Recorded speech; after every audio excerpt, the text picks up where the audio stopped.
ECW Hardcore Heaven, 1997. The second ever pay-per-view from ECW. Also a show that is following up an event that was a week prior that had Sabu and Terry Funk mutilate each other in the ECW arena.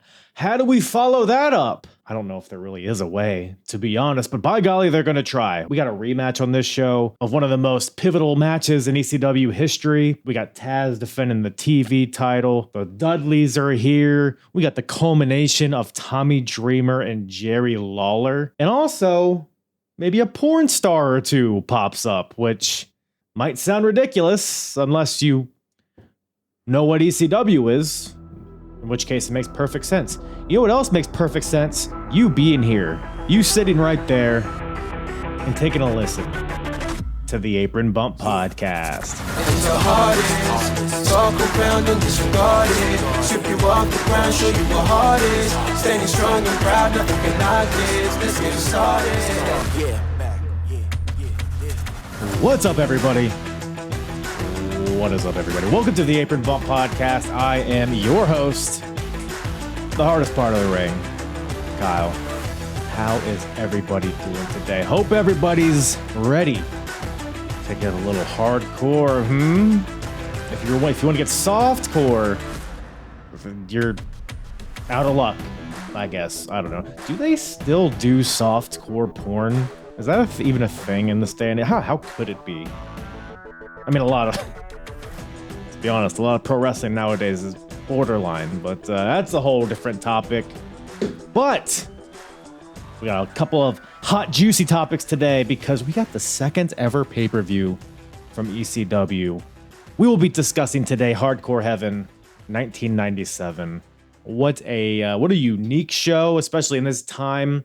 For ECW, it's just a different look. It's in a different atmosphere. We're in Florida for this show, so we're out of the ECW arena. So that always makes it feel like a big time show. We got some big time matches here, laid it out there for you in the beginning. We got title matches all over the place. We got a triple threat match in the main event. Shane Douglas, Terry Funk, Sabu, the new ECW champion, who won it in that ridiculous barbed wire match that we just covered a few weeks ago here on the Apron Bump. By the way, you might be wondering, the hardest part of the ring, didn't you just cover ECW? Well, yeah. Well, this pay-per-view is literally a week, maybe even less than a week after that Born to be Wired show. So they're really packing it in here in what is it, August, September? I don't know, somewhere in there. But we got a lot of good stuff here. We got Taz versus Chris Candido for the TV title. We got Al Snow in the building. We got the Dudleys. We got the Eliminators, the Gangstonators, as I now know that they're called. And then Tommy Dreamer versus Jerry Lawler. Jerry the King Lawler in a one-on-one match on an ECW pay-per-view. It's just It's a wild thing to even say, much less a wild thing to even happen. And it did happen here. And there's a lot of wackiness, a lot of other weird cameos on this show too, which we'll get into. But it's a fun time. And it's a fun time not only with myself, but with my beautiful, beautiful guest, Jay from PWP Nation. Joining the show today was a good old time with my boy Jay. Go check out PWP Nation. It's a great pro wrestling podcast network that's kind of under our rebrand right now, but make sure to keep tabs on it. Jay is a good dude, really entertaining guy, very knowledgeable, as you will see through this episode. Go give him a follow on X and all the social medias. The link tree is in the description for everything. PWP Nation. Doing great stuff over there. And I try to do great stuff. I don't know. If you want to see me try, give me a follow at Apron Bump on all the social medias, on YouTube, on TikTok, all of that good stuff. Give me a rate, a follow, a like, a poke in the belly button, a kiss on the cheek, slap my mother in the face, and call me a little bitch. Do all of those things, both for me and Jay. Do that to him. Don't even ask. Hey, make sure you stay to the end of the episode, where the hardest promotion battle of 1997 continues. WWF versus WCW versus ECW. Which company is hardest in 1997? We will get into all of the nitty-gritty at the end of the episode. We'll grade this show that we're talking about, but we'll also look at the entire North America or United States pro wrestling landscape of the three major companies, and we'll see who's doing the best. We'll factor in ring, out of ring, stories, overall show quality, best, worst, all of that stuff. We'll get into the scoring system and how that works at the end. But as of right now, WCW is in the lead with 29 points, ECW in second with 25, and WWF with 4 points. So WWF pulling up the rear here. And whichever company has the most points by the end of 1997 will earn themselves a purchase of a championship belt of that respective company from yours truly. As you can see behind me, the old Intercontinental Championship, as WWF was hardest in 1996. Who is going to be hardest in 1997? Well, again, stick around and find out. And with that, I'll quit babbling. Let's get to the hardcore rendezvous, the hardcore shenanigans. That's what this show should have been called, Hardcore Shenanigans. But instead, it was called ECW, Hardcore Heaven, 1997, with myself and Jay from PWP Nation. Oh, yeah, it's always a pleasure. Which one did you say you were using? Brave Browser. I use that one. Interesting. I don't know if I've heard about that one. How is it? It's kind of off the grid. It's almost like a not really off the grid. It's like a cryptocurrency kind of based browser, like blockchain, all that stuff. So I use that one. I see. Well, hopefully this works out. I mean, I don't want all this good Jerry Lawler talk, not being recorded, right? You know what I mean? Of course, absolutely. So how's everything at PWP Nation, man? You guys still doing the podcast? You said. I'm restarting podcasting and stuff. We kind of took a break. It's just me now. I used to have a big team with a lot of podcasts, and it during like the pandemic era that kind of fell apart. So I'm trying to like revamp it, get some more people on board, and restart the podcast initiative. Nice. Yeah, well, I look forward to seeing what happens, man. But until then, maybe this will light that fire. A little ECW Hardcore Heaven 1997, man. Did you get a chance to check out the show? Yeah, of course. And it was a show that I've seen before, and I couldn't remember exactly what happened on the show, right? So when I chose it, I was like, okay, this is 1997 ECW. Which one was this? And then I watched it and rekindled all those memories because there's a lot of things that stand out about the show that are different from other ECW shows. Yeah, for sure. It's their second ever pay-per-view, so it's still a very new concept at this point. But yeah, this is less than a week after Born to be Wired, which is crazy how that was just like a lead-up show to this pay-per-view. Do you remember that show at all? Anything from that show? Of course, yeah. Born to be Wired stands out because it's Sabu and Terry Funk. I don't remember anything else from that show specifically, but as a kid, when I watched ECW on the original first run episodes, you just saw the preview for the tape over and over and over again. Right. So yeah, of course. Yeah, I've seen that match a bunch of times. Yeah, I mean, the main event was definitely it was, I don't want to say it was a one-match show, but it kind of was. There was a lot of overlap between that show and this show. There was a lot of things they even just did like bar for bar almost, like we'll touch on that. But yeah, man, the production of this show really stood out to me. It was very, what did you think of it, by the way? They had the it's almost like the Madison Square Garden style where it's like the crowd on either side and then it's like the mezzanine or whatever for people to come. I like that kind of like minimalist approach, which is ECW. So obviously everything's minimalist, but what do you think about the production, the sounds, the smells, all that stuff? It was different. That's having the hard cam face the entranceway is a different way of doing things in wrestling. And like you said, it's like the old Madison Square Garden feel. And also AEW has been doing a little bit of that recently as well, where the hard cam faces the entrance. And you kind of have to do that sometimes in smaller venues, just because there's nowhere else to set up. There's nowhere else to set up the hard cam. It doesn't make sense to set it up anywhere else. So this was the production was completely different than other ECW shows. That's why it stands out. So when I first turned it on, I said, okay, I remember exactly what this show is because of the production. It's different. It stands out. Right. There's not a lot of ECW shows that look like that.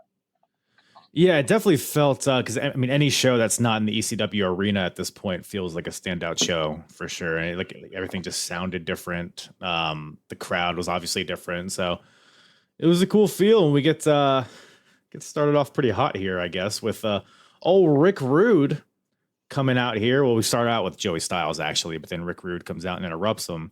So for context, DX just started about 6 days ago, and that was Rick Rude coming out, returning, I guess, to WWF to align with Shawn Michaels. So like the overlap and like his like universe in WWF versus here, and they're kind of referencing that here. Big "you sold out" chants to Rick Rude. I mean, what a crazy time in wrestling, man. You have like big stars like this, like in multiple different companies at one time. And I think he'll be in WCW at some point. Isn't this like where he's like on every company like within a week or something? He went to WCW right after the Montreal screw job happened, like immediately after that. That was like what set him off to go to WCW. But yeah, it's right in that wheelhouse. And I really loved, classic Rick Rude, "you fat, out of shape Lauderdale losers." Huge pop from the crowd, right? Whereas in the WWF, the crowd would always boo that. But in ECW, that's a huge pop because they love being called that because, it's Rick Rude doing his 80s shtick. It was amazing. Lauderdale. Was that his thing? Did he just use alliteration insults with everywhere? He would say like, "you fat, out of shape Syracuse sweat hogs" and stuff like that back in the day, He would do that everywhere he went. Where is it that you're from, if I can ask? New Jersey. You New Jersey ne'er-do-wells. I don't know. No, I got one. I know exactly what he said. He goes, easy. He goes, you fat, out of shape New Jersey Neanderthals. Oh my God! Hold on. Yeah. Oh. Boom. Man. Yep. Roasted. Boom roasted. The ravishing one, man. He's a fierce one. But he's, I guess, pseudo aligned here with the triple threat. So he introduces out Chris Candido for the opening match here. We got the TV title on the line, the champion Taz taking on Chris Candido. I thought this was a pretty solid match. You got just two like fire hydrants of men here, just really stout, just brick shit houses going at each other, but pretty technical stuff as well. I thought this was a fine match. What'd you think of this one? Yeah, it was one of the best matches Taz and Chris Candido had. They had a handful of matches in ECW, including Hardcore Heaven. I think it was 1999, where it was just a squash match where Taz basically beat him in about 2 minutes. But in this match, it was back and forth action, some high spots, just hard hitting. Of course, Taz catches the Taz mission out of nowhere. But Chris Candido was very underrated at the time. And Paul Heyman knew that and took advantage of his strengths. That's what Paul Heyman was best at by booking ECW, was just accentuating their strengths and hiding the weaknesses. And he did that great with Chris Candido. I love Kent. I mean, he's so like, first of all, he's like jacked here. Like this is like crazy how like, because it's so funny how like his WWF gimmick was like workout guru. But at that point, he was just like a normal guy. But now he's decided to get all in shape, and he's just like he could have been like a menacing like monster, but he's still like a goofy guy, which he does that so well, so I can't really blame him. But Taz, you got well, and also Chris Candido was the NWA World's Heavyweight Champion a little while before this, so that's really what kind of that set up his singles run. He started getting really jacked and in shape during that. Yeah, no, he's a joy to watch. Definitely miss seeing Chris Candido around. So the match starts. You got Taz doing the classic, arms folded thing, not moving. Candido, like I'm watching this, I'm like, Candido, just kick him in the fucking face. Like he's not gonna do anything. Like, but then he ends up like slapping him or something. But then it's like he just like starts kicking his ass. Like Taz never like followed up. It's kind of nitpicky, but he was like, "Oh, I'm stoic. You can't do anything to me." But then Chris Candido just like slowly like chopped him down. I mean, Taz eventually did, get he's doing all of his suplexes and shit. But it was more of like a 50-50 match than I thought it would be, because Taz has been like so like explosive and like borderline squashing people. So it was interesting to see kind of like a back and forth match with him in it, I thought. Yeah, he wanted to keep Candido credible, as a viable challenger and also part of the triple threat. And that's something that was a big thing for Chris at the time. And of course, we saw a little bit of foreshadowing of where Candido's future was going to be towards the end of the show, but lots of triple threat in the show. I really dug that part about it. Yeah, for sure. It's a running thread throughout the show. But yeah, like you mentioned, Candido, he's setting up for the blonde bombshell, turns around to taunt to the crowd, but then just gets caught in the Taz mission out of nowhere. Quick tap out. Taz retains. And I mean, we'll touch on the world title later, but I'm almost like, is the TV title like the top title in ECW? I mean, I don't know if you can like, compartmentalize like this moment in time here in ECW, but it feels like the TV title is a little bit more sought after, a little bit more of a higher on the pedestal to me. I don't know, what do you think about Yeah, that? the TV title was a stepping stone at the time, and also in like the next year or so, when Rob Van Dam became the champion. That's when it really became the top belt. When Rob Right. Van Dam had it and started running with it and had that long reign. But here you can tell because franchise Shane Douglas had this, he dropped it to Taz, and then Taz, it was eventually the launching point to him becoming the ECW World Heavyweight Champion. And as we know later in this show, what happened with the franchise. So but when Rob Van Dam had it, that's when it became the top title. That's when he really was able to elevate that belt. Yeah, he had the title for like 2 years, didn't he? Yeah. Something like that. But then he just had to drop it due to injury. What a bummer. Yeah, exactly. Yeah, and the funny thing, and just a quick side note on that, I met Rob Van Dam the night after he got injured. He had an autograph signing. He showed up to it with crutches, with the belt, the TV belt, and he dropped it that night. He handed it over that night, which is pretty wild. Damn, that's pretty sick. That's wild times. Wild times. But I got a question for you. Do you consider yourself a juggalo? No, not by the definition of juggalo. Definitely not. No way. What about the ICP definition of jug? Is it juggalo? They're juggalos, right? ICP fans? Yeah. Oh, yeah. So I would say that I liked the ICP as a kid, but like I wasn't diehard. Like I never got the ICP T-shirts. I liked some of their songs because they were kind of mixed into the whole rap, rock, metalcore genre at the time. But I was never like diehard ICP. I do have like a borderline level of respect for them and what they've done in wrestling, but other than that, man, definitely not a juggalo. No way. not by the actual definition. No, absolutely not.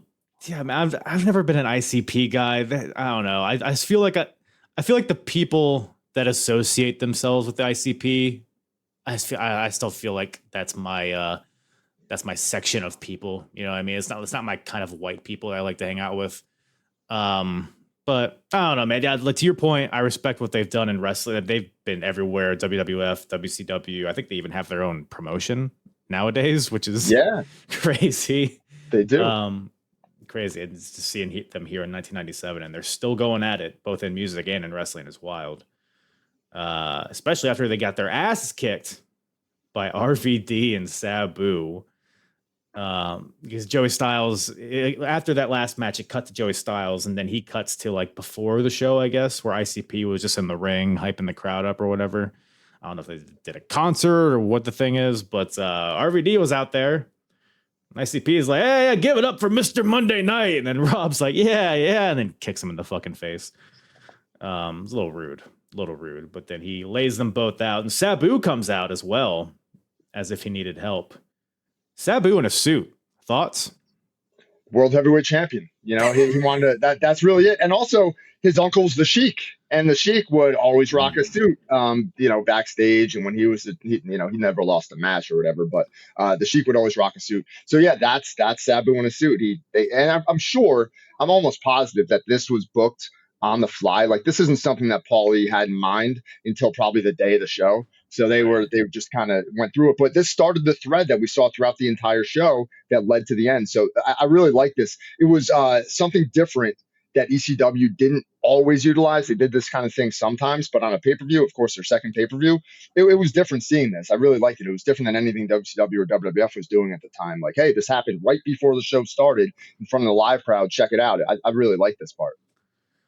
Yeah, no, it was cool. I mean, ICP was big at the time, so they're getting all of the recognition and using that celebrity value. Like, props to them for sure. And so this is actually later in the show, but I guess we can touch on it now. Also during this segment, Sandman comes out to try to help ICP, but he's not successful. Sandman's not booked on this show. I think he's injured at this point. But he comes out, and RVD and Sabu smother him. They do a bunch of they do like a bow and arrow. Like Rob has Sandman and a bow and arrow, and Sabu flies off the top rope with the chair and smashes Sandman. Feels like they're riffing. Feels like everything they do, it always feels like it's just on the fly. Like they're not really thinking about it. And then they crush Sandman's head with a leg drop splash combination from the opposite corners. And then Sandman gets loaded into an ambulance. And I guess we're done seeing him for the night, right? Well, again, that's the thread throughout the show that I just brought up. Like this is something that you wouldn't expect out of ECW, but on pay-per-view they're kind of going a little bit outside of the box with this whole thread, and I guess we'll talk about that in a couple minutes as we go on. But also the cool thing about this is, and you don't know this until the end, but they're setting up the next feud for the Sandman and Sabu. Right. With this is like the beginning of setting that up. So it was a smart booking. Yeah, it's very chaotic when you're watching it, but it really all does kind of factor into a plan. So that's ECW in a nutshell for you. Yeah. But man, this next match, Bam Bam Bigelow, Spike Dudley, rematch from Born to Be Wired, where Spike Dudley got the quick roll-up victory over Bam Bam Bigelow out of nowhere, shocking the world. Spike Dudley did. But I don't think he was able to rekindle that magic on this night. But that being said, minute for minute, in my opinion, probably match of the night right here. I don't know. What are your thoughts on that? Well, again, Bam Bam Bigelow is a world-class athlete, right? From the WWF, something like Ravishing Rick Rude. So, of course, the crowd's going to react to him, pop to him, and they're used to him by this point in ECW.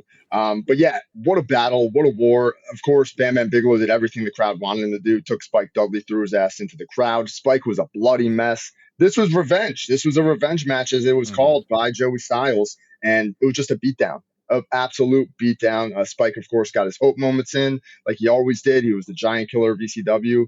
But Bam Bam Bigelow, dude, this was really like right in his wheelhouse of his prime. A couple of years after his WrestleMania main event, just really crushing it on all cylinders. And it's kind of a shame when you look back on Bam Bam's career and you see like ECW was kind of his peak when it came to, when it came to like his in-ring work and it seemed like having fun in there. And then when he went to WCW, that all started to fall apart for him. Yeah, I almost think if like Bam Bam came around like a few years later, he might have had a better run. Oh, yeah. Yes. Man, him in like the Attitude Era, WWF, I can only imagine. I mean, I guess he still could have. I mean, it's the timeline, he still could have. But like, oh man, I feel like there was just so much more potential that we never really tapped into with Bam Bam. Yeah, WCW gave him a big bunch of money. I can't remember what his contract was off the top of my head, but it was ridiculous. I remember at the time being like, whoa, like who wouldn't take that amount of money? They were trying to put ECW out of business at the time. So he took a lot of money and he just kind of like faded into oblivion. They started him working with Goldberg. He put on a whole bunch of weight before you know it. He's in the hardcore division doing a whole bunch of nothing. And then you never saw him again. And a couple of years later, he passed away. It was just really like a sad final few years for Bam Bam's career. Yeah, it's a story. I mean, who didn't WCW take from ECW though? When you really think about it, so yeah, facts. But yeah, no, it was billed as a revenge match for Bam Bam Bigelow, and that's what it was. Like you mentioned, it was not super back and forth as it really shouldn't be when you're thinking about it. Bam Bam, because he took him lightly at their previous match, Bam did, and he did not in this one because like Spike, he starts hot. Bam Bam's getting in the ring. He's quickly on him, but then Bam Bam catches him. Big splash in the corner. This huge power bomb, just a power bomb, but it was so impactful and it was so loud. The crowd came unglued for it. And then you mentioned that gorilla press from the ring into the crowd. Man, I think that was like included in like the intro video for ECW TV and. Just like a pretty iconic moment here, just amongst a squash match here. But I mean, it's giving you these moments. It's what it's all about. And that Beal, I wrote down Beal from hell because he took Spike Dudley from one corner, just threw him across the ring as high as he possibly could, and that bump was sick. And that wasn't the only time he threw Spike into the crowd. Spike got thrown in the crowd by like every monster in ECW. I think Mike Austin threw him in the crowd. Maybe even Psycho Sid might have thrown him. Everybody threw that dude in the crowd. It was amazing. It was one of the classic ECW spots. What happens if like you throw somebody in the crowd and they like concuss a crowd member? Is that just like whatever? Rub some dirt in it? in ECW, yeah, that's what happens, right? In WWE, no. In WWE, there's lawsuits, right? Like, just to kind of touch on that for a moment, what if like that? You know how WWE uses the drones now? What if that drone like just drops out of the sky and falls on a fan in the crowd? You know, I thought Dude. about that the first time I saw it. I was like, this seems dangerous, kind of, right? Those things are pretty big. I mean, they're Yeah, like small cars. So yeah, like, exactly. don't know, man. But they're lucky here. Tosses them into like the 10th row, and then gets him back in the ring. Hits this like it's like I thought he was going for a power bomb, but then it's like a pile driver. It was just like gnarly. And then a moonsault, if you want to call it that, from Bam Yeah, Bam. Whatever it was, it looked heavy, looked brutal, and that gets him the 1, 2, 3. So decisive to say the least. But man, I love a good, just big guy beating the shit out of a little guy squash match. It always hits for me. yeah, nothing better than that. But from there, we get something that is not quite a squash match. We got a little Al Snow versus Rob Van Dam, contested under Monday Night Wrestling rules, or whatever the fuck they said. I don't know if it didn't seem to mean anything other than the fact that Al Snow was dressed as Leif Cassidy and Rob Van Dam had the goofy like WWF logo on his tights, which was sensational. Mr. Monday Night. Solid match here. Not nothing I would like say you have to go out of your way to see, but I thought it was just a good solid match. What'd you think about this one? Yeah, absolutely. I concur. So Rob Van Dam had a lot of amazing matches, and I wouldn't put this on like his top 10 ECW match list, but this was very solid. It really like was able to showcase Al Snow because this was right before Right. the era of like Head and all that stuff, just right before that started. So this is like shows his in-ring ability, which wasn't really focused on during his WWF run at all. So that's what really, like, I guess stood out for me here was Al Snow's ability to work with RVD and do a little bit of different things with him. But the Monday Night Rules was BS. There was nothing Monday Night Rules about this. It was ECW all the way the entire time. It was a very classic ECW match in that they're like fighting all over the ringside area. You're getting all of RVD's. I'm watching all this stuff chronologically, and it's fun to watch RVD like cultivate all of these moves that he would always do, like the Van Daminator on the barricade and throwing the chairs. And Bill Alfonso is with RVD and him playing the role of like holding the chair in front of his opponent's head as RVD kicks it in. It was just great stuff. I'm not familiar. I know Al Snow in the head stuff, obviously. I'm not totally sure how that like enters his character. Like how does he just one day show up with the head, and how does that get over? But like he's just so wacky that it's like, oh yeah, that could just be a thing he does at any given moment. I'm not 100% sure exactly how it started off the top of my head, but from what I remember, it started in like those backstage promos, those pre-tapes, where he just started losing his mind slowly about being a WWF outcast and like being put as the new Rockers and all that stuff, you know? And he just started slowly losing it. And then he had the mannequin head, and he just, for whatever reason, he just started talking to it, and it took off. And Paulie thought it was a good idea to get, thousands of those foam heads and hand them out to everybody in the ECW arena. And that was just what an amazing visual that was when that started to kick off. So good. So good. Yeah, I love Al Snow is like you mentioned, he's like he's starting to go a little bit insane. He's been that WWF run was, I mean, he was Avatar, he was Shinobi, I think there was a few other things, and obviously the New Rockers as Leif Cassidy, and that's a part of his character here, which I do like. He's still dressed as Leif Cassidy, but he's still angry that people are calling him Leif Cassidy. So that insanity vibe he brings, it's just very fun to watch. It kind of plays into his offense too. I don't know if it was on purpose, but there's one point where he like tries to do like a plancha over the top rope on the RVD, but he just puts himself through a table, which was, I don't know if he like saw the table there, but, or maybe it was all by design. I don't know. Maybe he's just a genius. But yeah, the chair shots there's one point where Snow, he like walks up the aisleway to the stage and then sprints down back to the ring to go do something to RVD, but then Rob just throws a chair at him, and the sound it made was just like a gunshot. Just great stuff all around, but ultimately it's a Van Daminator from RVD for the win. And but no, Al Snow looked good here. RVD looked good, so wins all around, I guess, ultimately, right? Yeah, really good. And this match, I think, had a big part in him getting noticed by the WWF again for another run. Like, I think this match had a lot to do with it because Right. they were clearly watching everything that was happening here because of the partnership they had. It's like, oh shit, we just had him. We could have done something with him when we had him a few months ago. Oh man. Who knows? Who knows? But he'll reach higher heights at some point. But speaking of high heights, we got Lance Wright in a helicopter. Yeah. This is the thread. This is the thread throughout the show. And again, what the hell? The ECW Extreme Helicopter? Like what? This is something that I totally forgot about this actually. And when I saw it, I was like, man, this is just classic outside of the box ECW doing something different. How did they get the budget for this? You know, where'd the helicopter come from? You know, it just, to me, it was so wild, man. I really thought it was great though, man, for the thread throughout the show. Dude, like, because as a reminder, Sandman was taken out earlier, loaded up into an ambulance, taken away. So it cuts to Joey Styles, and Joey has something in his ear. He's like, "Oh, we're going to the Extreme Helicopter," which is like, what? Like you said, like in the budget, like we can't pay our wrestlers, but we can get a helicopter. No, made no sense. But also great for this pay-per-view, I thought.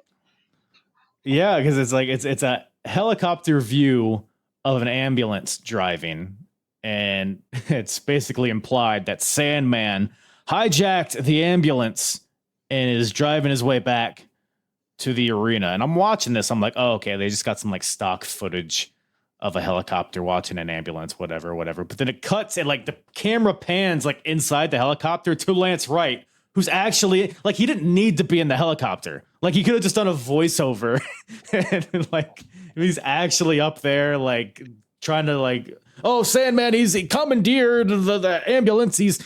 We're getting word that he's trying to make his way back to the arena. We'll have more on this as it unfolds. We'll keep you abreast. It's like, man, it's wild. Extreme is the word. He could have been on the ground. He didn't have to be in the copter, you know. And then Joey Styles made it a point to let everybody know he was afraid of heights as well. So that was another little detail they threw in there. And also that the ambulance was all over the road.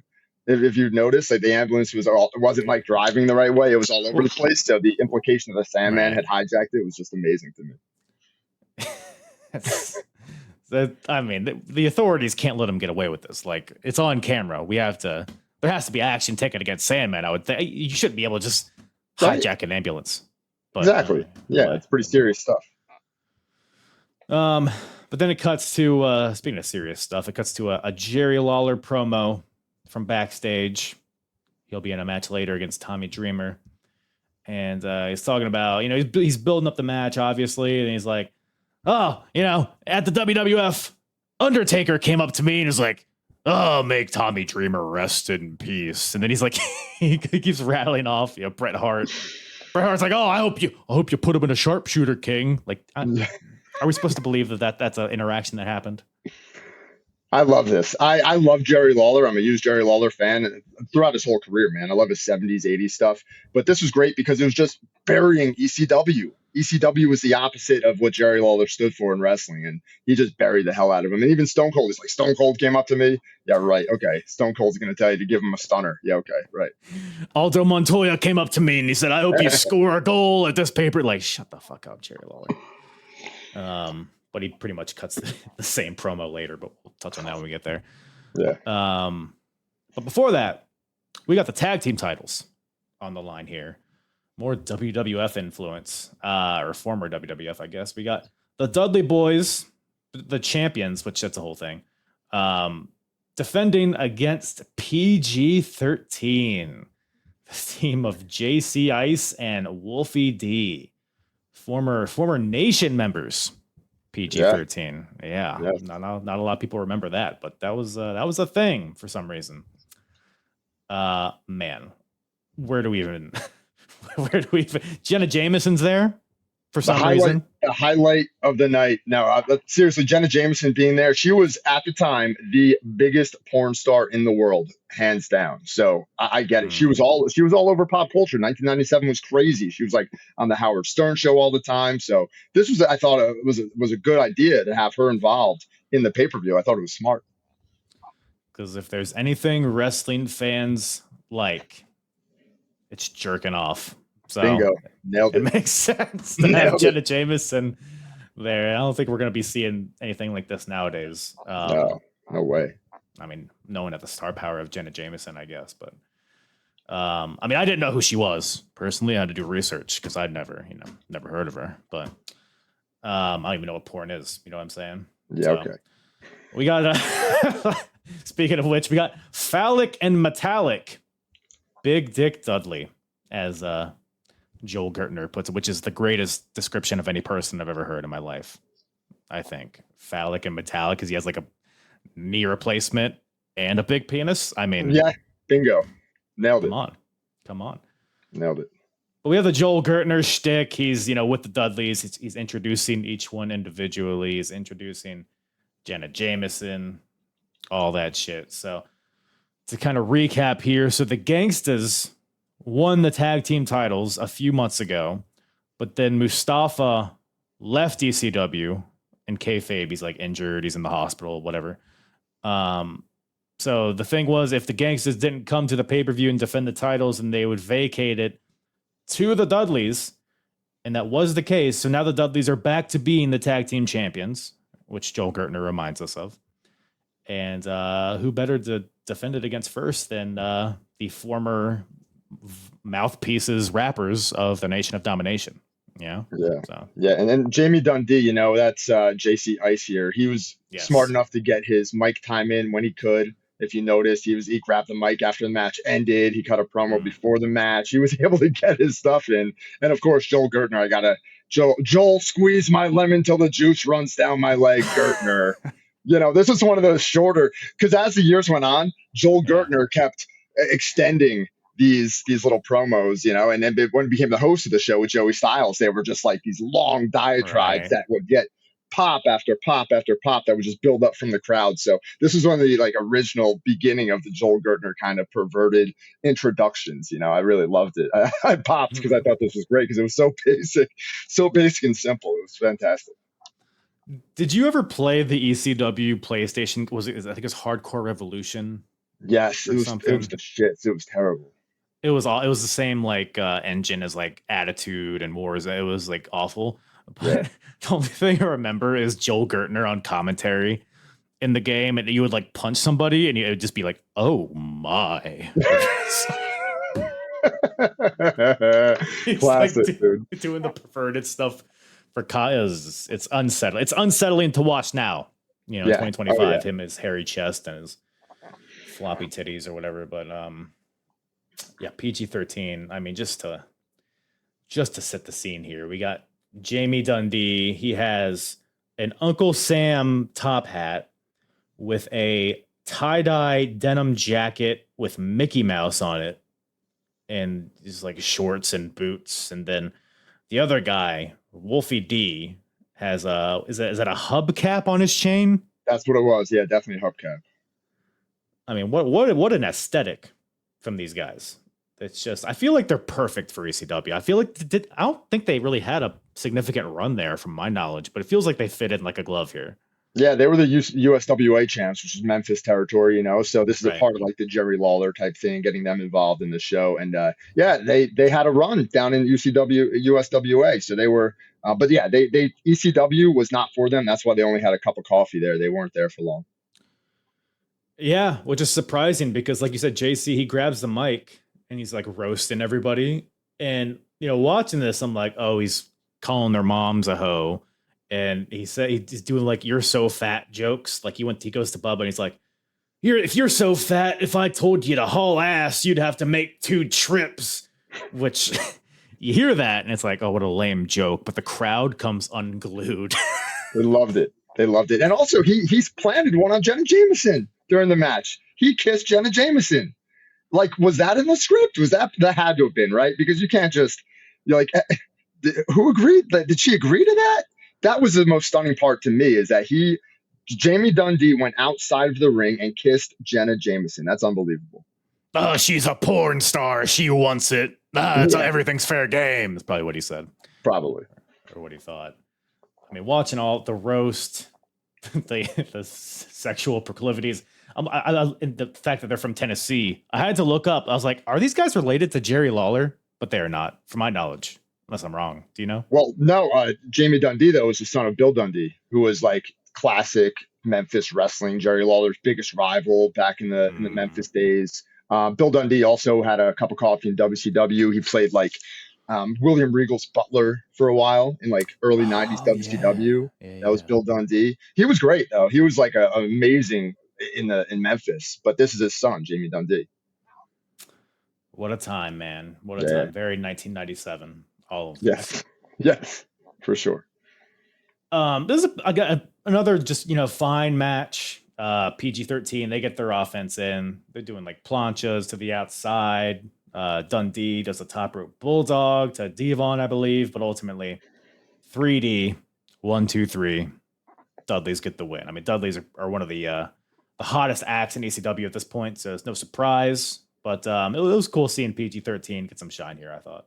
Yeah, and I like this era for the Dudleys too, because it was before the tables became their like main thing, right? This is right before that, pretty much like a year or so before they started integrating the tables and setting the tables on fire and double, triple tables and all that stuff. So this is literally right before that, and I like it. This is classic Dudley boys, so it was fun seeing this again. Yeah. Where do you think Dudley's peaked, like quality wise? Because I feel like ECW like was their best work across, because they went everywhere. They went to WWF, TNA. They've done stuff in Japan. I mean, everywhere. But I feel like ECW, they were just so like their characters were so strong. They were great shit talkers. They can do enough in the ring to satisfy the ECW crowd. Obviously, the tables would come into play later, but like I feel like as characters, they're hitting they're like about to like be really hitting their stride here at this point. Yeah, they really peaked right before they left ECW to go to the WWF, because, when they went to the WWF, it was the end of the Dudley Boys story, pretty much. I mean, they brought Spike in later, but the whole like lineage of the Dudley Boys was a huge part of their story throughout ECW, and it continued to be with like the other kind of like Sign Guy Dudley and all these other guys coming in, the entourage, and the different kind of angles they were able to do and the versatility they had. And also their work, as you just mentioned, their work was incredible. They could work with anybody. It didn't matter who they were. They were in there bumping their asses off. And they could put a beat down on anybody as well. So, obviously they made the most money and had their biggest matches in the WWF, no doubt about that. But I think right before they left in 1999 is when they were peaking. And, who knows if they would have stayed in ECW if the company would have continued on. A number of wrestlers, if they would have stayed somehow in ECW, if the company would have continued on.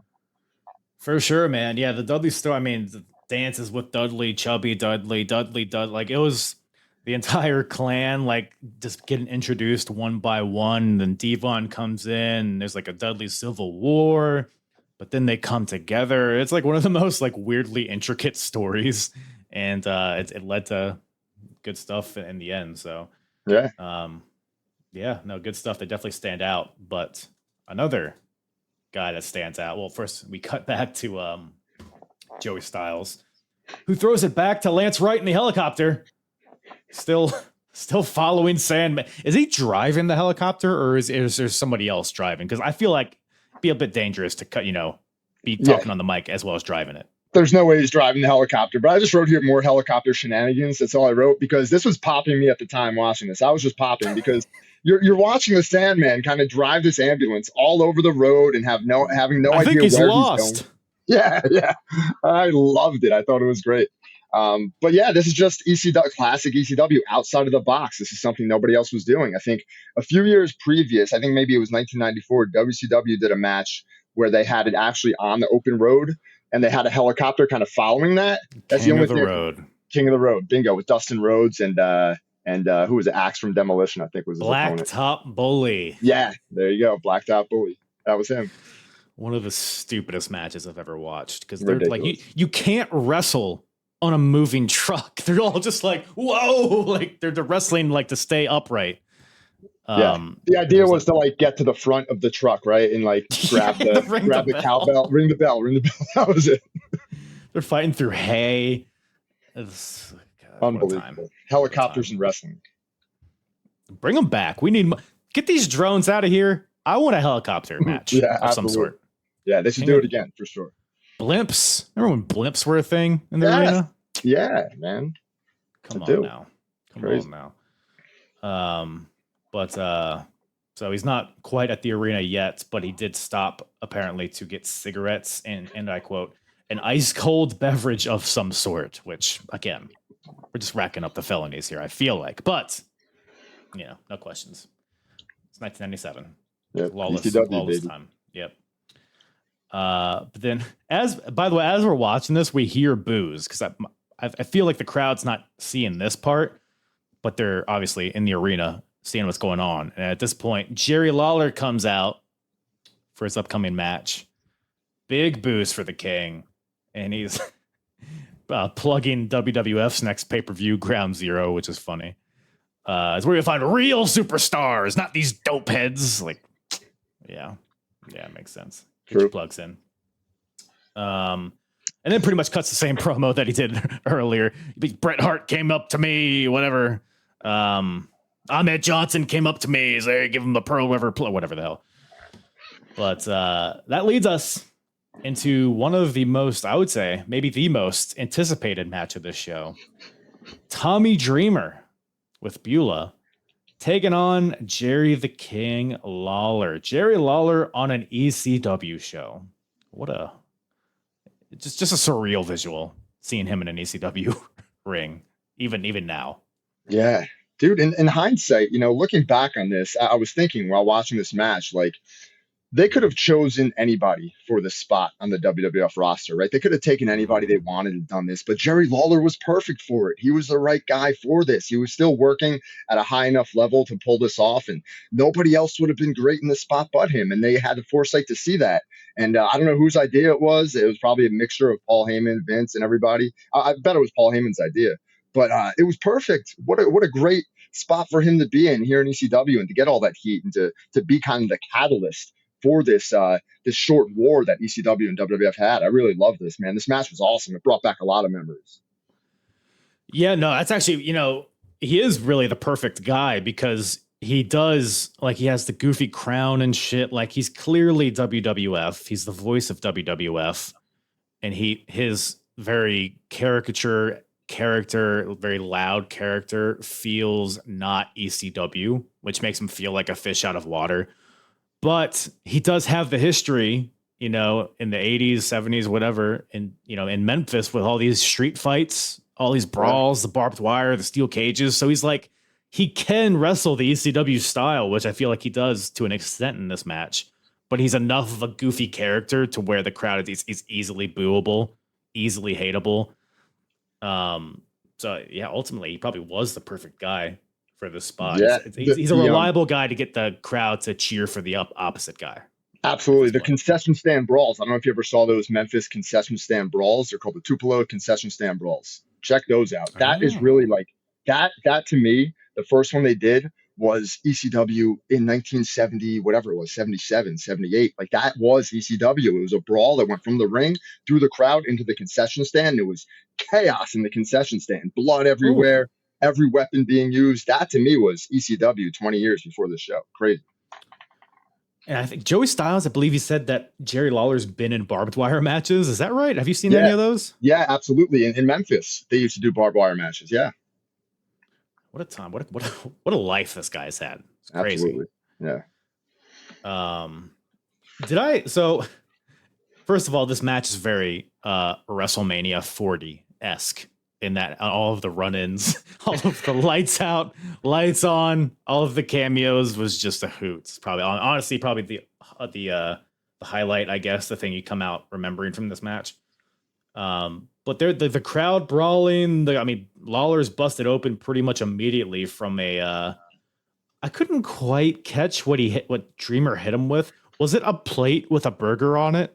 I think so. Yeah, I'm pretty sure it was a plate, if I'm not mistaken. And then I think there was another burger that was involved as well, and they took a bite out of the burger and they used the burger. But I think it was a plate, if I'm not mistaken. Yes. Because at some point during the match, Jerry Lawler he's beating up on Dreamer on the outside, and he picks up this burger. It's like, where did this fucking burger come from? It's like, oh, did he hit him with that? Because the Burger King shit, obviously, it's goofy, but man. Gray looking burger, by the way. I don't know what kind of burgers they're serving in this arena, but keep that shit away from me. Terrible. Yeah, no, not mine either. And I don't know anything about this match in particular. Before all the run-ins and shit. Catch Just your eye great, about this one. just great heat, right? They had a heat driven match. It was old school style. It was Tommy Dreamer as Yeah. the obvious babyface, Jerry Lawler as the obvious heel. Lawler was doing all the underhanded tactics. When he got control of the match, he made sure to slow down the tempo. He hit all of his classic spots, including the pile driver, which Tommy Dreamer kicked out of. And then the King just starts going at it with like slow punches, slowed it all down. And that's the thing about wrestling sometimes is like if you think you're going too slow, maybe go a little bit slower because that's really where like that heat builds up and you can get to that point where like it's like a powder keg. So that's what I liked about it. That was what came out to me about the actual match before the shenanigans at the end. I really thought that Jerry Lawler old school all the way here. I loved it. I thought it was great. Yeah, it was a good mix of that old school heel heat plus like the barricade shots, the plate shots. Lawler at one point he has a belt, he's whipping Dreamer with it, choking him with it, and then he rips Dreamer's shirt off at some point to hold like the ECW logo, and then he wipes his armpits. He like drops his trunks and wipes his ass with it, which sounds more vulgar than it was. I guess he has trunks over his singlet. I don't know how that works, but I don't know. But it's classic Lawler stuff here. But then Dreamer starts to hulk up, brother. And then just as he's about to get the win, lights go out, lights come back on. Rick Rude with a trash can to Tommy Dreamer. Because obviously he's WWF through and through now. He's with Shawn Michaels and all that stuff. So I guess that makes him aligned with Jerry Lawler. And Jerry Lawler makes the pin. After that trash can shot, gets a 2 count. So Dreamer's not out of it yet. So Dreamer, he comes back. He sets up for a pile driver. Lights off. Lights on. Jake the Snake fucking Roberts? What are we doing here? That came out of nowhere. I forgot about this, in all honesty. I knew Jake the Snake made some kind of cameo at some point in ECW, but I forgot that this was it, man. And the crowd went crazy for him, of course, dude. I really thought this was cool. Yeah, I mean, I had never heard of him in ECW, but it makes sense. It feels like he fits. But he gives a clothesline, or no, yeah, he gives a clothesline to Dreamer, and then he shows Dreamer what a real DDT is. It hits him with it, lays him out. But then he gives Jerry Lawler a clothesline, so he doesn't seem to be aligned with the King, but he's just here for his own reasons. So I don't know if that's like a thing. Does he stick around? They have a feud. They had a feud in the WWF like right before this. I think maybe like a year previous or a little less than a year previous. They were in a feud where like Lawler was egging him on because of his alcohol abuse and everything. Right. I forgot about that. I tried to forget about that. But the Snake slithers away. So both guys are out, middle of the ring. They get back to their feet. Dreamer goes for a DDT on Jerry Lawler. Surely the lights would not go out again. Oh, wait, they do. Lights out. Lights on. Sonny in the ring. Hairspray to the eyes of Tommy Dreamer. But then Beulah takes down Sonny, and we got Sonny in a cat fight with Beulah. I mean, everything about this match is ECW through and through. All of the bingo card slots are marked in this one. Big time, yeah. And I think this was Sonny's first ECW appearance, if I'm not mistaken. I think this was the first time she appeared in ECW. I believe so. I believe you are right. But yeah, so I guess she's trying to help out Jerry Lawler here, but Beulah stops her. Lawler then grabs Beulah by the hair, goes to give her a pile driver. Tommy Dreamer sees this, goes to hit Lawler with a chair. Lawler uses Beulah as a shield. Beulah low blows Jerry Lawler. Dreamer DDT to the King for the 1, 2, 3. So the lights are now still on. They are no longer going off. I guess we ran out of WWF guys to make run-ins. Tommy Dreamer gets the win finally. But it was a goofy match, but I had a good time watching it. Yeah, it was old school through and through, man. This was ECW with a little bit of that old school Jerry Lawler Memphis. I dug it. I thought it was cool. I'm trying to think who else could have made run-ins, because they had like Jim Cornette in the build-up involved a little bit. That would have been fun. You could have had, I mean, imagine like Shawn Michaels or some shit comes in there. Yeah, imagine the heat he would have had. A true main event guy would have been crazy. That would have been nuts. Undertaker, fucking Isaac Yankem, somebody. But no, for what it was a fun time, a fun, silly time. But speaking of which, we're back to Lance Wright and the helicopter cam. Still following Sandman and all of his adventures in this ambulance. Doesn't have a Google Maps. Doesn't seem to have a map either because he's still lost. But, well, until now, because he has finally found his way back to the War Memorial or whatever this place is called in Florida. And cuts to Sandman arriving at the arena, getting out of the ambulance with his kendo stick and just John Wicking all of the security that tries to wrangle him. He's out of there. He's knocking everybody out, and he's, I guess, making his way into the arena. It's gonna take him a while to get in there, it seems like, but man, what a thread throughout this show, man. Yeah, it was great for pay-per-view, but the live crowd had no idea this was happening. You know, they had no clue, but it was amazing for the pay-per-view. However, the live crowd did know that the Sandman got completely annihilated before the show started. So they have that in the back of their mind heading into the main event. They know that happened, but this pay-per-view kind of angle they ran is really cool, dude. Again, threads throughout a show is something that wrestling misses from time to time nowadays. That doesn't happen too often. That's something that was a hallmark of wrestling back in the late 90s that really needs to come back. And this is a great example of that. I do feel like, though, like he hijacked the ambulance is a trope that kind of became overdone in time. I don't know if this is the first time that it happened, but seeing it here, it just felt raw, and the fact that they're watching the ambulance actually drive like to the arena. I think it just added a layer that made it work for me. Absolutely. Yeah, I agree. But that brings us to the main event. We got a rematch of the night the line was crossed, I believe, in 1994. Yep. We got the ECW title on the line. The new champion, Sabu, defending against Shane Douglas and Terry Funk. Man, have you seen that initial night the line was crossed match? Oh yeah, absolutely. I have not. This match didn't particularly like make me want to, which we'll talk about the match itself. But I mean, the 1 hour draw from 1994. I mean, ECW 94 is a little rough for the most part. Maybe the match obviously did a lot for the company. It's all heralded as like one of the landmark matches. So maybe I should go watch it. Is it worth watching? Yeah, you should watch it. It was better. It was definitely better than this one. It didn't have, a lot of the shenanigans that took place in this match. And also, you got to remember, like, Terry Funk was in better shape at the time. Sabu was in much better shape. Everybody was in better physical condition.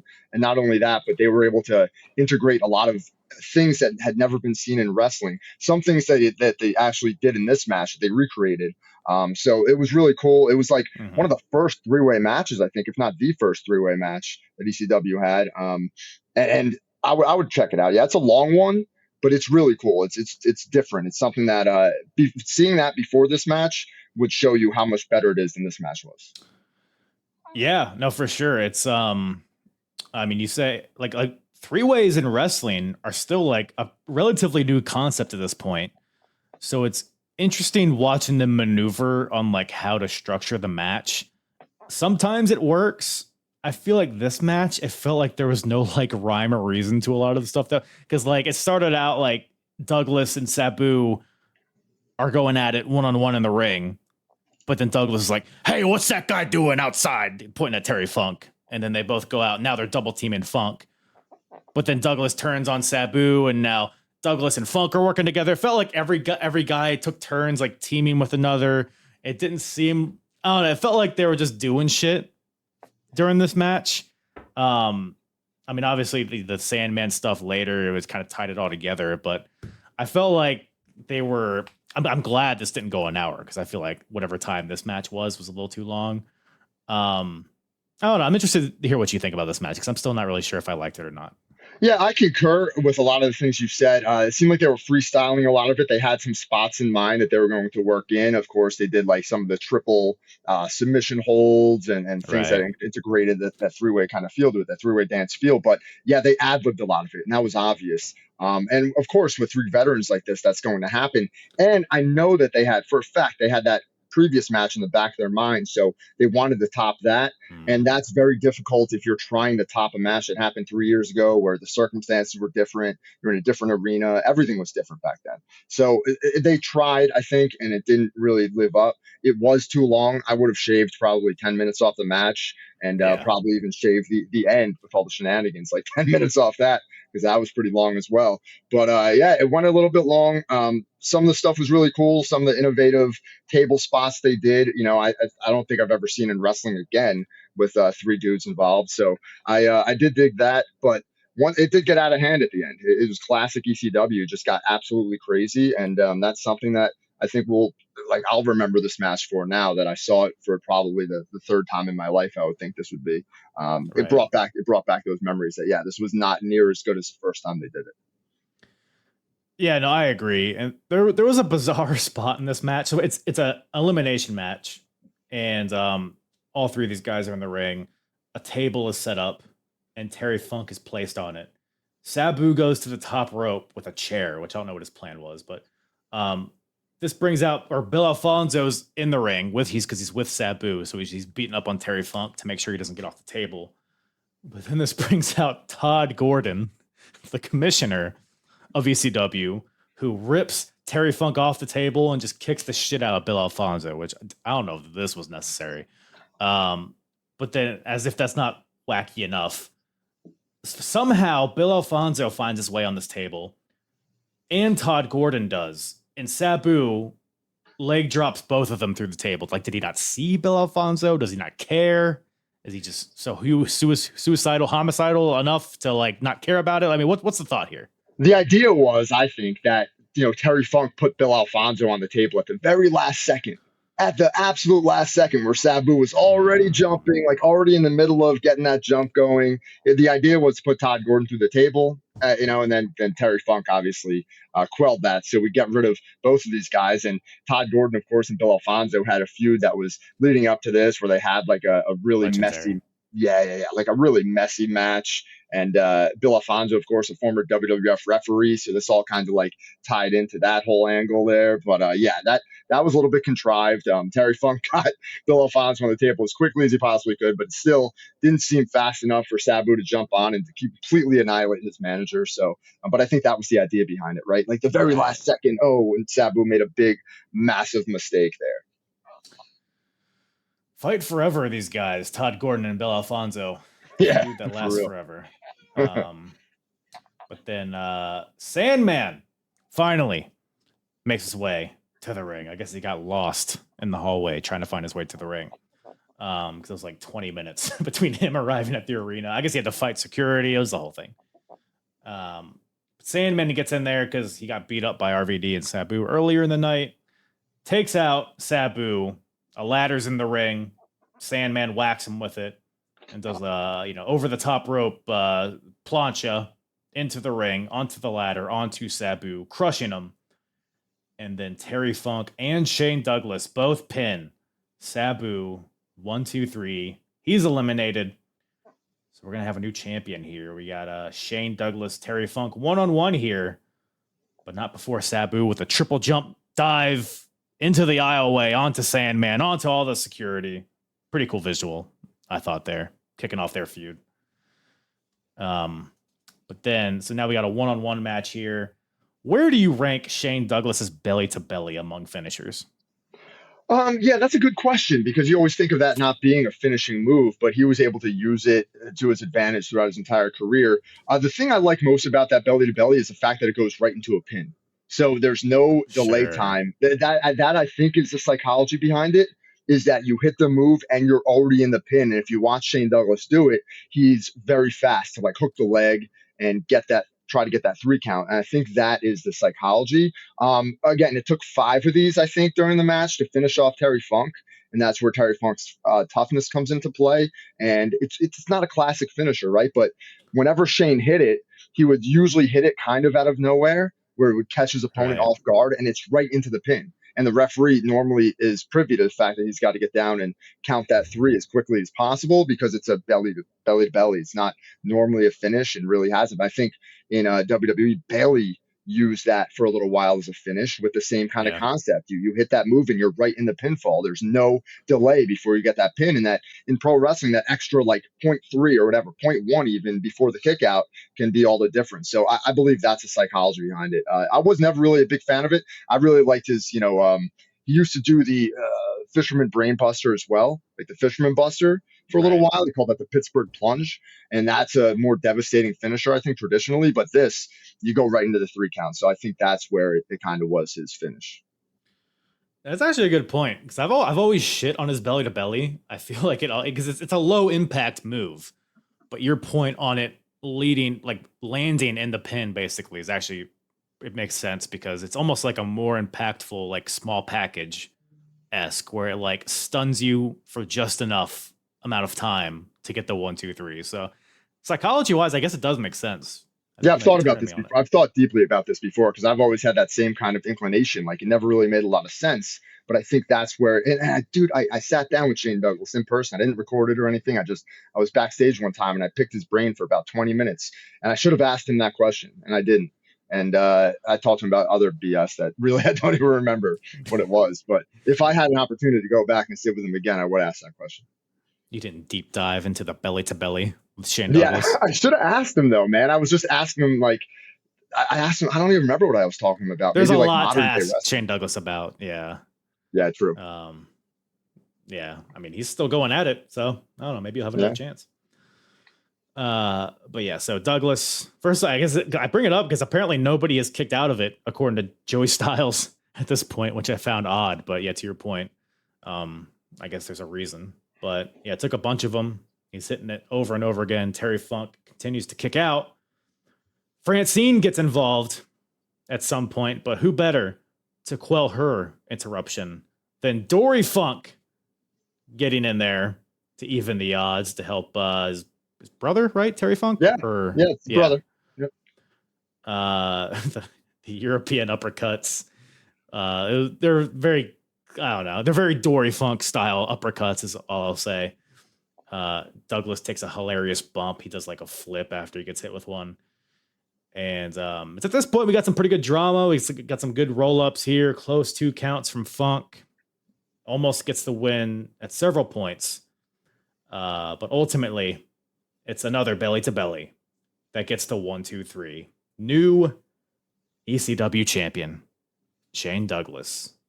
Man, I mean, probably the way to go here, right? Among, Sabu and Terry Funk. I don't know. Terry Funk can't be around too much longer after this.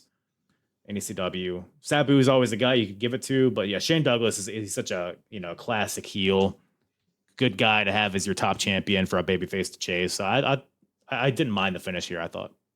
Yeah, I liked it. I thought it was perfect. You just recently you got the TV title off of Shane Douglas, gave it to Taz, and of course Taz beat him for it.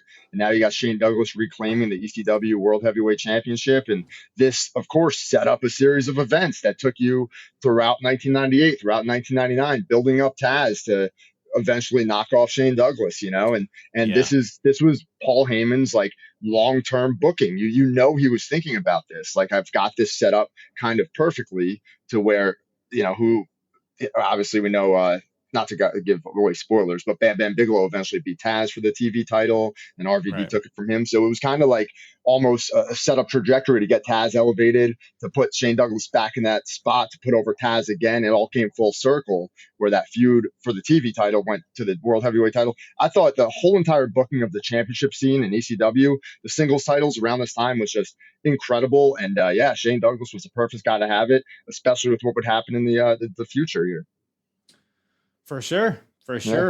So Shane Douglas gets the win here, but we are not done. No. And this is what I was waiting for this entire show, because I forgot that all this stuff happened at the end. I'm waiting for like classic ECW, like complete chaos. And this is where it came into play.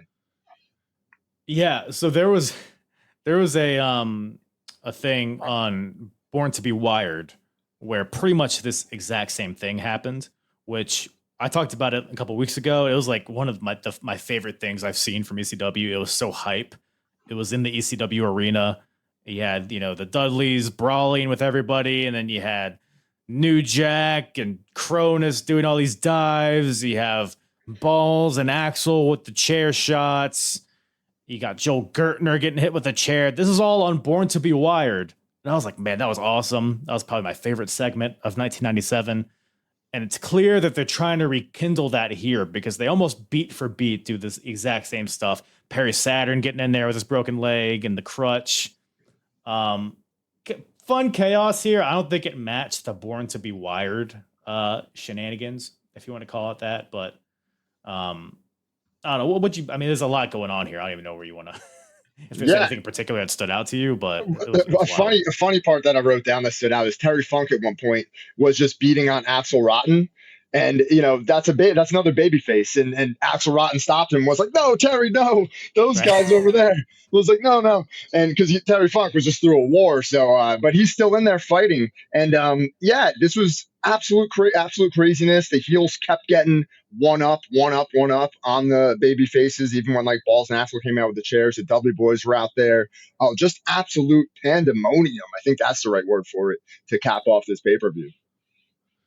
Yeah, it's ECW through and through. So I guess it's a better finish than just Shane Douglas getting the win. But and that brings ECW Hardcore Heaven to a close. If you had to grade this show from 0 to 100, what do you think you would throw at it?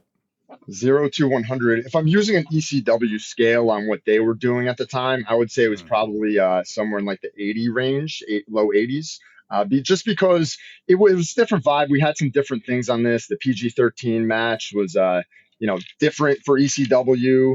The production again was a little bit different. So it was outside of the box for what they were doing. It was only their second pay-per-view. So they were still kind of getting a feel for that, but I would give it a B. I thought they did a really good job overall. I was very entertained by it. It was great going back and watching this again, as I hadn't seen the show in many years and forgot what was on it. And it was exciting. The crowd was into it. They were hyped the whole time. They were pumped that ECW was in Florida, Florida was a hotbed for them, but they didn't go there as much as they did in the upper Northeast region. So, I loved it. The thread throughout the show with the salmon and the helicopter was fantastic. I don't think we've ever seen anything like that again, where a thread with a helicopter happened throughout the entire show. Overall, I love it. I would give it like a B, I would say, like an 80s. Sure.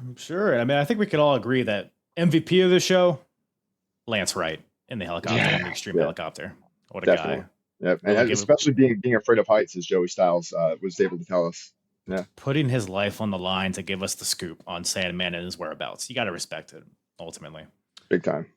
But also, got to respect you, buddy. Appreciate you taking the time to check out the show, hop on, talk about it. Where can everybody find you, watch you, listen to you, taste you, all that stuff? Thanks, Kyle. I appreciate it, man. This was a lot of fun. Thank you so much for having me on. You can find me at PWP Nation. That's PWP Nation. Pro Wrestling Powerhouse is what the acronym is for. On all social media platforms, mainly my bread and butter right now is Facebook, doing a lot of traffic there. A lot of people love the content, the interaction on Facebook, and also on X and any other social platform. My name's Jay Aledo. I've done a lot in wrestling as far as backstage stuff for some big promotions, wrestling, actually in the ring, refereeing, and podcasting. I've interviewed famous wrestling stars. So you can find me also at Jay Aledo on all social media platforms. And I think one day we'll have to get Shane Douglas and we'll do a little three-way dance of our own and do like a 60-minute breakdown of the belly to belly. I think that would be good, because I want to know if that's a part of it, if that's the psychology, because if that's the psychology behind it, that makes perfect sense to me. I mean, if there's anything wrestling fans are hungry for, it's deep dive analysis on the belly to belly. So I think that would work. Yeah, we'll pencil it in. Once again, thank you to Jay from PWP Nation for joining the program today. It was a hoot having Jay on. Make sure to give him a follow on all the socials. All of this stuff will be in the description below. He's a great follow. And keep tabs on his upcoming changes with his podcast platform and the network and all of that good stuff. But until then, I think we need to hit that jingle, Bartholomew. WCW, ECW, WWF, who's the hardest promotion? Eric or Vince or Paulie? I think we can agree, though. Heck, Myers is the shit. All righty then. The hardest promotion battle of 1997 continues.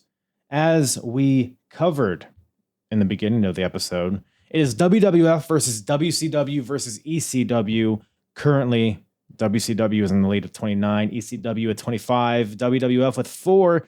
How are these points calculated? Hardest part of the ring is what you guys and gals are screaming at your radio right now, I'm sure. But don't fret.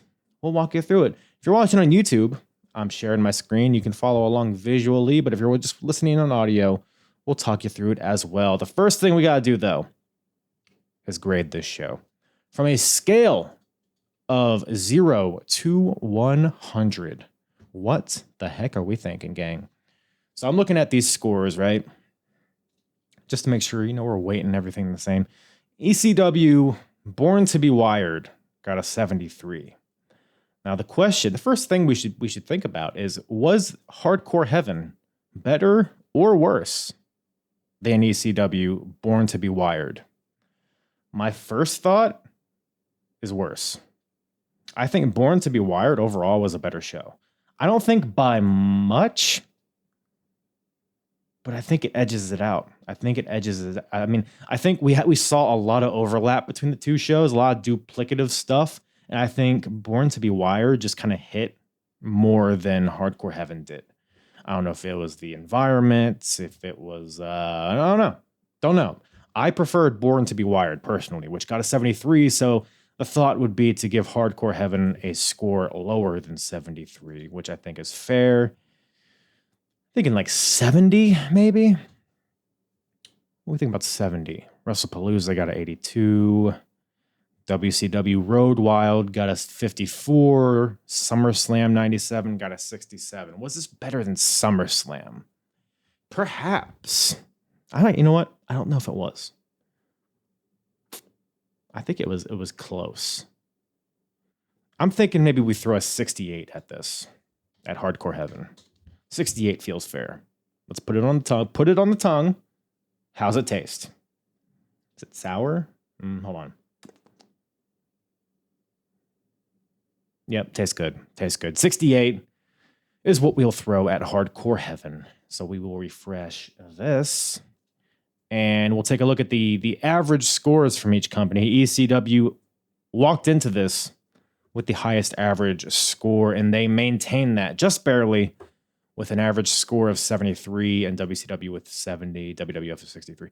So we go over to the overall scoreboard. So this is where all of the magic happens. So as you can see here, best or the highest average score for pay-per-views / special events, yada, yada, yada. ECW maintains those 15 points, so no changes there. And I'm going to be honest, it's been like less than a week since the last show that we covered, so I don't anticipate much, if any, changes here, like TV, in-ring, out-of-ring. These 3 categories here, I don't think enough has happened to really warrant any changes. Again, very similar quality to the last ECW show we covered. So nothing monumental, not like, oh man, their in-ring slipping or their out-of-ring is rocking. Like, no, it's about as good. You know what I mean? So I think we'll leave all of these the same. Right now, as far as best TV product and overall best in-ring and overall best out-of-ring, WCW has all of these locked down right now. In-ring is the one that's a little shaky for me right now.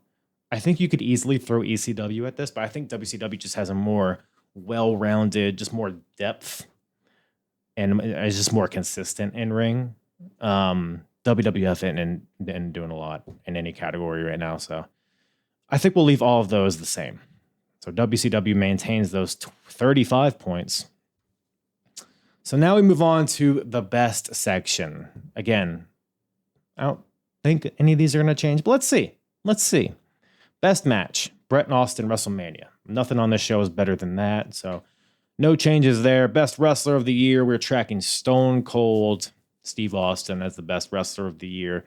Yeah, again, with ECW, as far as people that are in the running, you could throw a Taz out there. You can throw maybe a Sabu, an RVD, Shane Douglas. No. And none of those people they didn't blow me out of the water on this show. So we're going to leave it as Stone Cold as the wrestler of the year at this point in time. Best character / storyline, we're tracking Taz. Now, I will say this. This character / storyline, right? The whole Taz saga. Initially, this kind of encompassed a lot of the Jerry Lawler, RVD, Sabu stuff. Bill Alfonso, all of that. But it seems like Taz is kind of separating himself from all of that. That seems like the direction we're going in. So I'm inclined to take Taz off of this. Although Taz is still a great character. And we are factoring in everything that's happened in 1997 up to this point. So it's not really like at this moment in time thing. It's like everything in 1997 on average. What is the best character / storyline? You have to think about the Taz Sabu story. And then the Taz stuff with Lawler kind of coming out of that.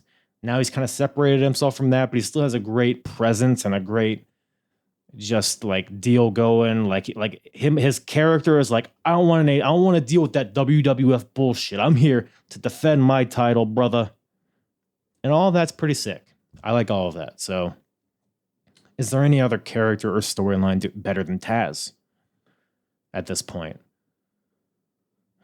I mean, Lawler and Dreamer, you could. I don't know if their match here really solidified. If they had like a barn burner match on this show, you could probably throw Jerry Lawler and Dreamer in there, but I don't know if they did.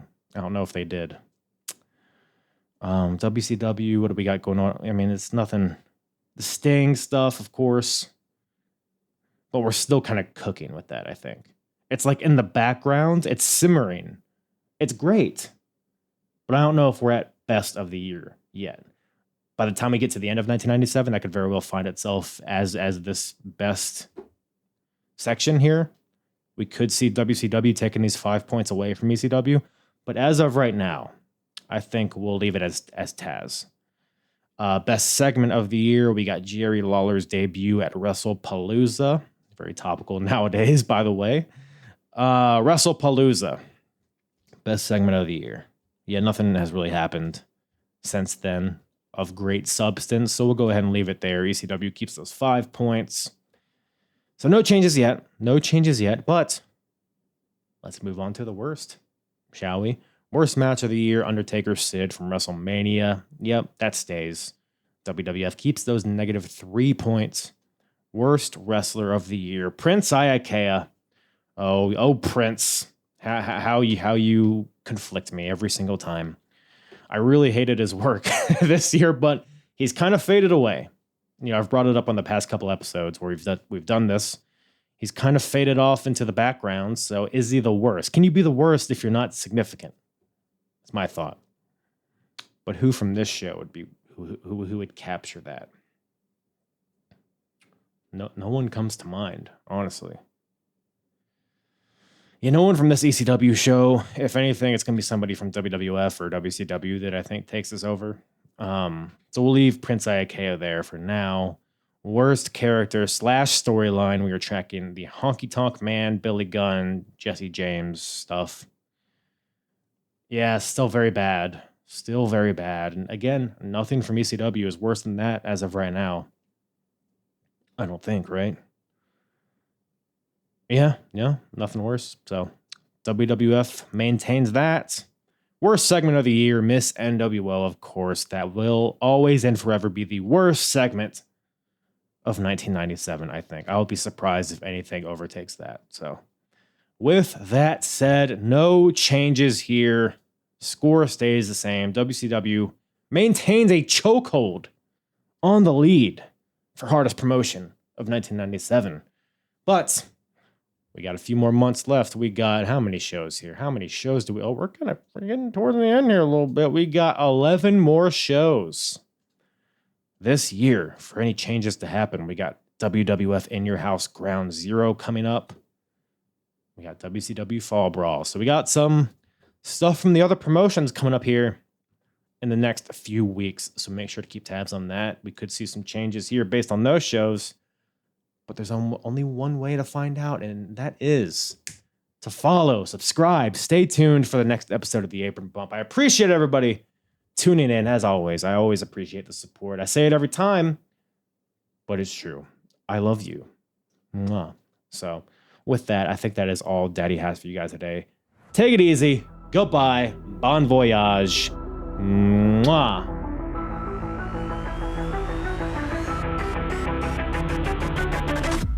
I'm hard. Yeah. It's the hardest. Talk around and disregard it. Strip you off the ground, show you what hard is. Standing strong and proud, nothing can knock it. Let's get it started. It's the hardest. Talk around and disregard it. Strip you off the ground, show you what hard is. Standing strong and proud, nothing can knock it. Let's get it started.